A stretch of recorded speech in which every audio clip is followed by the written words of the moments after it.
My first missions trip to the Philippines, it was difficult and challenging, and I love kids, and I knew God created me to have kids. I have 3 girls of my own, but I've always wanted to adopt, and that's never been in the cards. But I knew God prepared me to do missions for kids because I get a little piece of them. We went to a street kids camp, and they are girls that live on the street.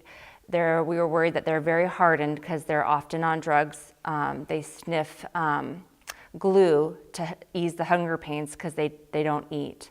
So they come to the camp high, and they spend 24 hours coming off that high, and then we come in and try to connect with them. So here we were, worried and concerned that this would be difficult. They came in bounding out of the jeepney, running down the stairs, embraced us in seconds, and I knew I was where I was supposed to be. There was a special little girl, and she connected to me instantly. She was 5 years old. She lived on the streets, and we were taking the girls down to the river, and they live in Manila, so it is dirt and concrete, and they sleep on cardboard piled on top of each other for safety. So this camp they get to go to and sleep and reprieve and relax, that they don't have to worry who's behind them or who's chasing them or what's going to happen to them when they sleep. They get to eat. They get to play and be kids. She's 5 years old. So we take them all down to the river where they can swim because it is hot. Could you imagine being hot and not getting to jump in water? So this is brand new for most of them. And they don't speak English. There's a huge language barrier, but there's no language barrier for God's love. So we got in the jeepney, and she sat next to me, and I looked down, and her head was covered in bleeding open sword scabs just from her itching her head from cradle cap or something that was never taken care of. And the smell was so bad, I didn't know how I was gonna love on this child with literally oozing sores. I just closed my eyes and I said a quick prayer that God would just help me to love her. And from that point on, I never smelled anything bad. She was in my lap. Her head was all over my shoulder. She called me Mama Rachel by the time we were done. We were swimming in this river together, and I rocked her to sleep at night, and I got to lay her down in bed. And she was up before I was in the morning trying to get me out of bed. But those 3 days with that precious child, and I haven't ever got to see her again. But her name is written in my heart, and I pray for her every single day, and I got to share the love of Christ with her.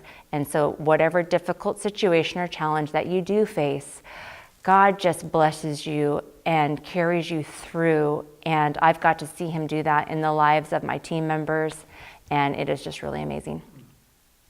There is 1 million street kids in the Philippines. There's 4 classes. So you have this street kid that is choosing to live on the street because they want to be involved in a life of drugs and alcohol and abandonment and doing whatever they want. You have the second type of street kid that's parents are dead and they don't have any place else to go. Often they don't have birth certificates because at the time that they were born, their parent didn't want to pay the fee. So they're just floating around. I mean, you can't adopt them. They're unadoptable. They don't have the ability to go to a family. Then you have the street kid whose mom or dad works 12 to 14 hours a day and just is never home. If they are home, they sleep. So this child isn't being taken care of. They're not being made to go to school. They're not getting breakfast, lunch, or dinner. And then you have the fourth kind of street kid that their parents have had 8 kids. They can't afford the child anymore, and so they basically say you can't come home.